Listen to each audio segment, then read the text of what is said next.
जादुई गाउन का पेड़। सोनपुर गांव में वैष्णवी नाम की एक गरीब लड़की रहती थी। उसके पास एक सिलाई मशीन थी। वैष्णवी दूसरों के कपड़े सिलकर अपना खर्चा चलाया करती थी। कपड़े सिलकर जो पैसे वैष्णवी को मिला करते थे, उसमें से थोड़ा पैसा अपने कॉलेज की फीस के लिए बचा लिया करती थी। वहीं उसी गांव में एक स्वीटी नाम की लड़की रहती थी। स्वीटी कॉलेज जाने के बहाने अपनी सहेली के साथ घूमने निकल जाया करती थी। स्वीटी का पढ़ाई लिखाई में बिल्कुल भी मन नहीं लगता था। वो अपनी सहेलियों के साथ खूब मौज मस्ती किया करती थी। फिर कुछ दिनों बाद कॉलेज का रिजल्ट आता है। वैष्णवी खूब अच्छे नंबरों से पास होती है और क्लास में फर्स्ट आती है। वहीं दूसरी तरफ स्वीटी फेल हो जाती है और ये देखकर स्वीटी की माँ को बहुत गुस्सा आता है। तुझे जरा सी भी शर्म नहीं है स्वीटी? देख, पास में रहने वाली वैष्णवी कितने अच्छे नंबरों से पास हुई है।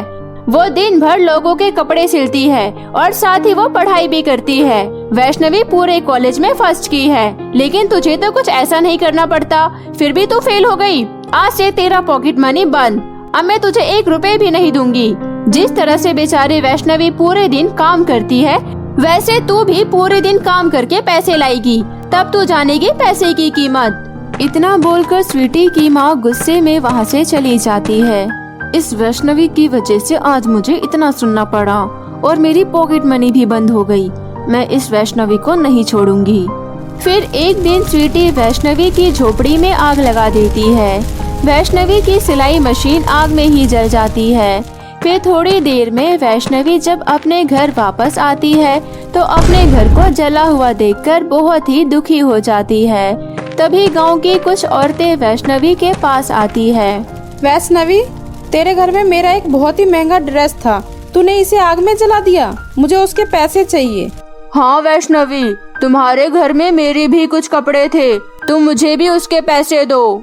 जो गांव की औरतें वैष्णवी को कपड़ा सिलने के लिए दिया था, वो सभी औरतें वैष्णवी से अपना पैसे मांगने लगती है।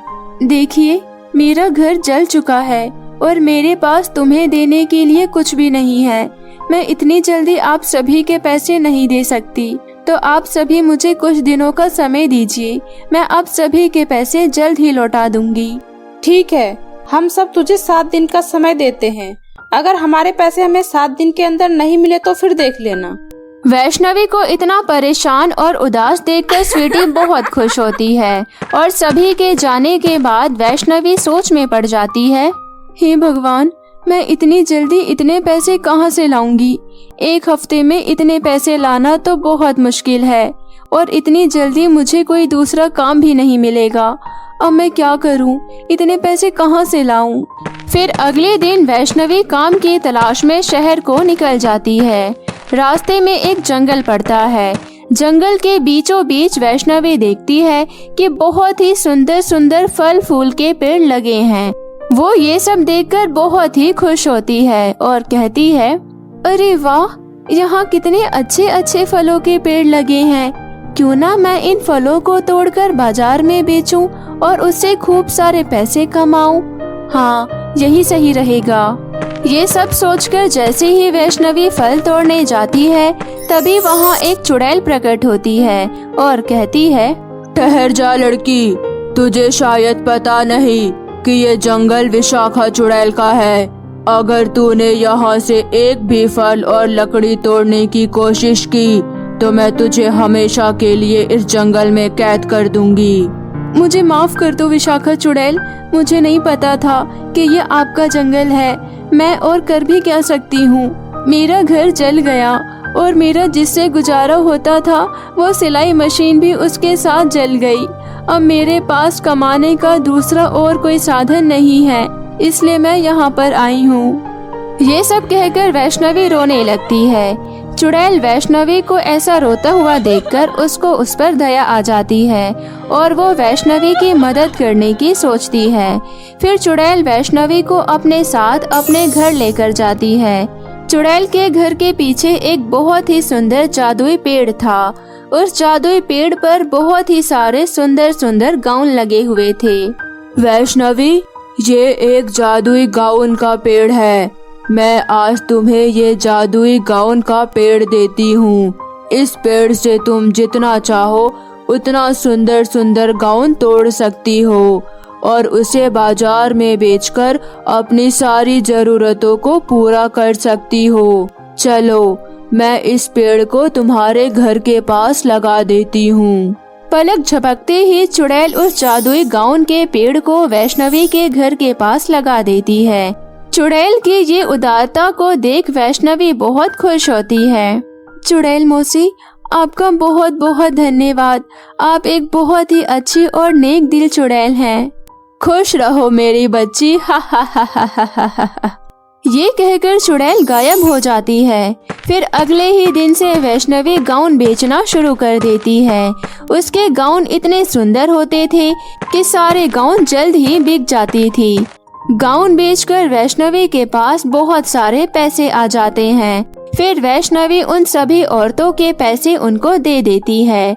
वहीं दूसरी तरफ जब ये बात स्वीटी को पता चलती है तो वो बहुत ही गुस्सा होती है। अरे, इस वैष्णवी के पास ये गाउन का पेड़ कहाँ से आ गया? चलो कोई बात नहीं, मैं उस पेड़ को ही काट दूंगी, फिर वो गरीब हो जाएगी, बहुत मजा आएगा।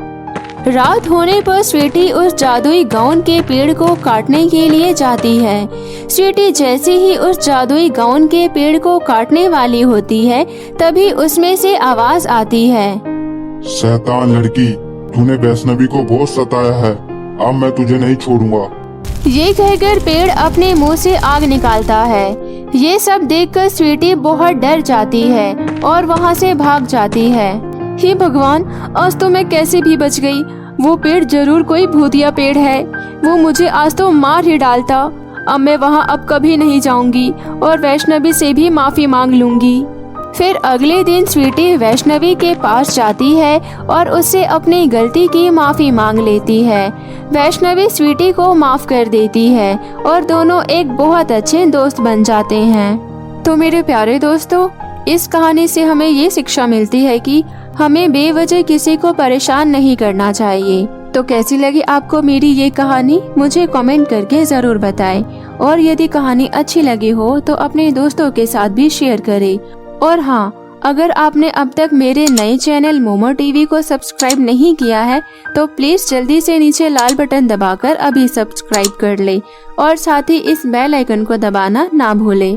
तो मिलती हूँ आप सभी से फिर किसी नई कहानी के साथ। तब तक अपना ध्यान रखें। Bye bye.